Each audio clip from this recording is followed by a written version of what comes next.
Hey guys, my name is Tito. I make videos on personal finance, saving and investing most of the time. Some other times I talk about other things, like today when I'll be reviewing the new film Charge and Bail. Charge and Bail is a story about Boma, a rich kid who is also a promising lawyer and who wants to serve in her father's law firm during her service year. Instead, to her disappointment, she's posted to a charge and bail law firm where she learns things the hard way and where she learns a bit about what life is like on the other side of the tracks. Charge and Bail is an Inkblot production and it's directed by Iheuwa Adia.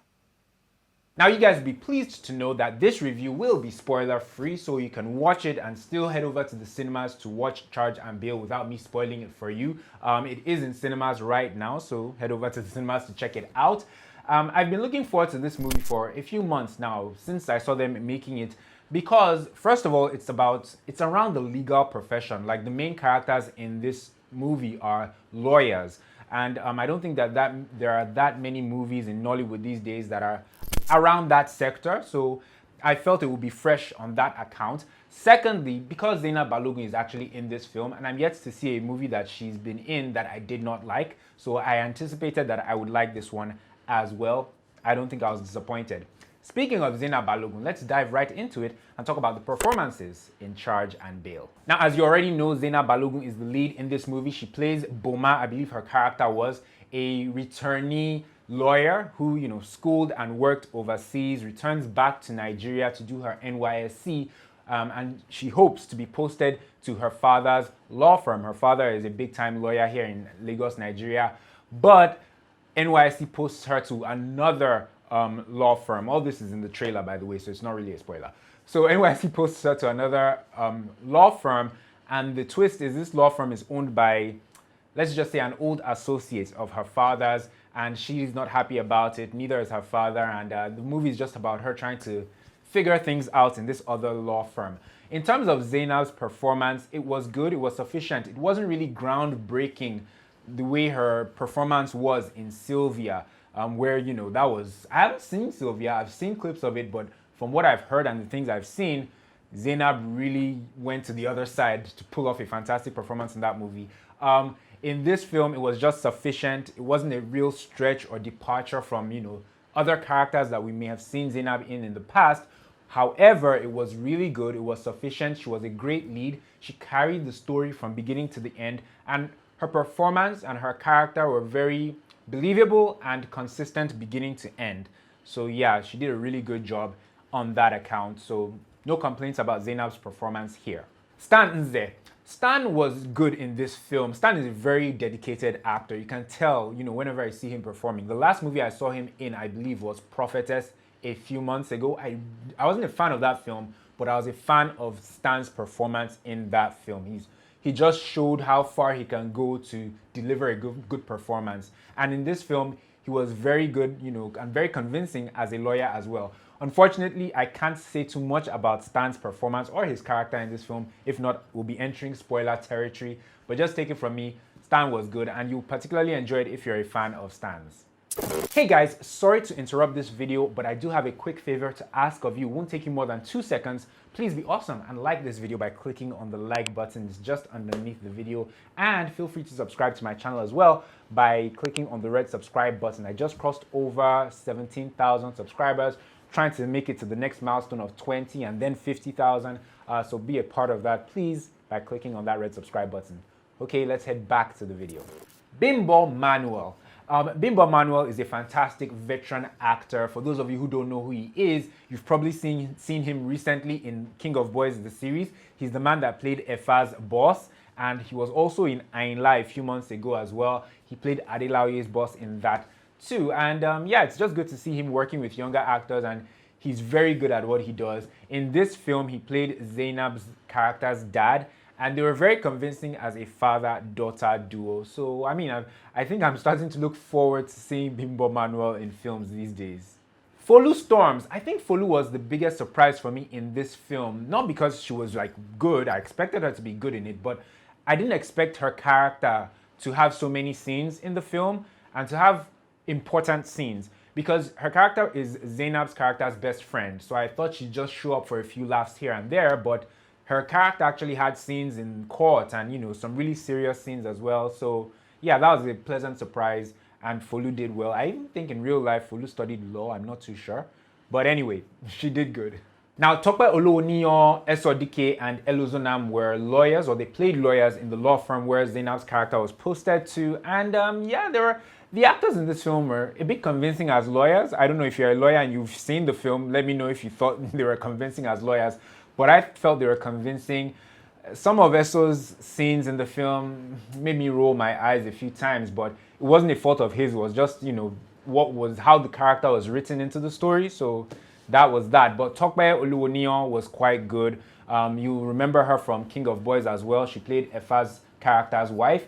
In this one, she plays a colleague, or the colleague in the law firm where Zainab is posted, that kind of shows Zainab the ropes. I hope I'm not spoiling the film for you guys. But Tope was good. Her character and the relevance of her character and the story made sense. Herself, Eso, and Elozonam, they were okay. Elozonam only had like 2 lines in the film. I was quite surprised, I was just surprised. I thought I didn't know he was going to be in the film. Saw him in the film. He didn't have that many scenes and even fewer lines.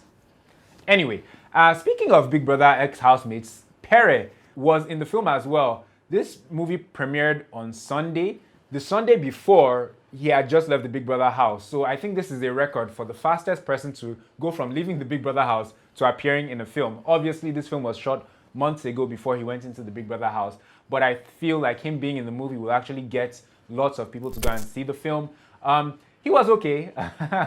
His role wasn't too prominent. I'm still looking forward to seeing Pere in a very prominent, maybe even a starring role in the near future. He seems to be a very good actor, but he was in this film. He was okay. I think people will align or identify with the character he plays in this film. But yeah, he was good as well. Who else? Yes, Chigul and Craze Clown. They were also in the film. If you've seen the trailer, you know that I was expecting, them to just provide some laughs, to provide the comic relief, which they did. But I was surprised later on in the film as to how they used both characters, which, I felt was a good turn or a good direction that they went with both characters.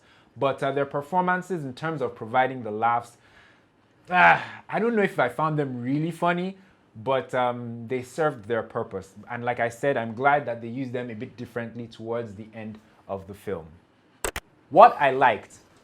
First of all, there was a scene that really stood out for me, and it's always good when you watch a movie and one scene sticks out, or you leave the cinema, remembering at least one particular scene, right? So there was this scene where Zainab's character hops on an Okada and has to go to the Igbo court, and the camera, which is a drone, follows her from above and follows them down the road to the venue. And from a cinematography point of view, I really appreciated that. But not just that, they didn't end there. When getting to the venue, the other camera, which was probably a cameraman on another bike, followed them from behind. Her bike stops, she gets off the bike and goes into the venue. And the cameraman does the same thing in a very swift and smooth manner as well, in one sequence. Normally, that kind of scene would be cut into at least 2, sequences, but this was just in one smooth sequence. And yeah, that takes a bit of effort. I appreciated it. I noticed it as it was happening. I was dissecting it as it was happening, and I liked that. It stood out for me. Secondly, I liked the fact that this movie was shot in real courts, real, courtrooms here in Lagos. I've never been in a courtroom. I don't think so. No, I haven't, luckily. So it was nice to see what our courtrooms look like. They're not in the best states, but yeah, it is what it is. So yeah, I appreciated the fact that they could shoot in real courtrooms and that they could film, in real law courts here in Nigeria. Third, I liked the message behind this movie. There was a message to it, a sort of humanitarian message. Lots of films these days, lots of Nollywood films have a message behind them. Most of the time it's about, corruption or corrupt government officials and stealing public funds and whatnot. So it's not unusual, but this one, the message behind this movie was a bit different, and I appreciated it. I liked the message. I liked how they delivered the message, and I think this is also why Zainab took on this role. Zainab doesn't just do any old movie. I think she's a bit selective about the movies she does. I think the message behind this film spoke to her, which is probably why she took this role. So yeah, those were 3 things that I liked about this film. What I didn't like. The extras in this film, I don't think they used them or dressed them properly. In the opening scene of this movie, it opens up with a party, right? And it didn't look like the extras in that party looked like the type of people that would be in that party in real life. So I feel like the casting of those extras and the clothes that, the wardrobe that they gave them, the clothes they gave them to wear, would have made that scene and a few other scenes in the movie a whole lot better, a lot more believable. Yeah, putting it like that. And this is something that Kunle Afolayan doesn't take for granted. I didn't mention it in my review of Swallow, but Kunle Afolayan, one of the things I like about him and his movies is that he always gives his extras work to do. They're very strategically placed, they're very active, they're very realistic.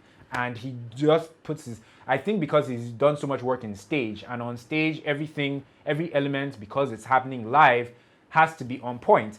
And his extras in his movies are typically on point. That's a page that lots of other filmmakers need to take from Kunle Afolayan's book. Another thing that I didn't like about this film was there was a first kiss between a couple of major characters in this film, and it was quite cringe. It's a kiss that you'll be looking forward to in the film, and when it eventually happens, you're like, ugh. It didn't feel natural, it didn't look clean. If I was the director of this film, I would have had them redo that scene to give me a proper romantic kiss. So yeah. Who should see it? See Charge and Bail if you are a Zainab Balogun fan, if you are a Stanze fan, or if you are a lawyer, if you work in the legal profession, or if you are all 3. If you're a Zainab fan, a Stan fan, and you're a lawyer, I think you'll enjoy this film, or you will at least find things to appreciate about this movie, Charge and Bail. I wish I saw this movie with someone who was a lawyer, so they'll tell me how authentic this all is to like the legal profession. I saw it at the premiere on the 10th of October, which happened to be Zainab's birthday. How cool is that, by the way, to have a movie that you're in premiere on your birthday? That was very cool. Anyway, so I saw it at the premiere, but if I had seen this on my own, at the cinema, I would have still enjoyed it, I think. It would have still been a decent time at the cinema. It was better than a few of the other Nollywood films I've seen in recent times, I can say that much. So yeah, see Charge and Bail if you're in any of these categories. So that's it, guys. Please like this video if you enjoyed it by clicking on the like button. I'd really appreciate it. It's very important. Many of you don't click on that like button. If you look at it right now, you'll notice that that like button needs a lot of love.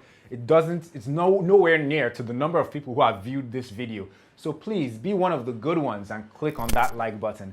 Also subscribe to my channel as well by clicking on the red subscribe button. I don't just do movie reviews like this. I do on this channel mainly personal finance videos. Although in all honesty, I've been doing more movie reviews than personal finance videos. I apologize. There hasn't been much happening in the personal finance space in Nigeria, in my opinion. But anyway, I digress. I don't just do movie reviews. I do personal finance reviews, personal finance videos. You can check out any of the videos showing on the screen right now, or you can click the card in the corner of the screen for a playlist of some of my awesome personal finance videos. If you're more into movie reviews like this, you can click the card in the corner of the screen to check out some of my movie reviews as well. Some of them are also showing on the screen right now. Thank you guys so much for watching. Go out and see Charge and Bail. Let me know what you thought about it in the comment section down below, and I'll see you guys in the next one. I'm meant to be seeing Bad Boys and Bridesmaids soon, so there should be a review coming out for that too. Thanks guys, catch you in the next one.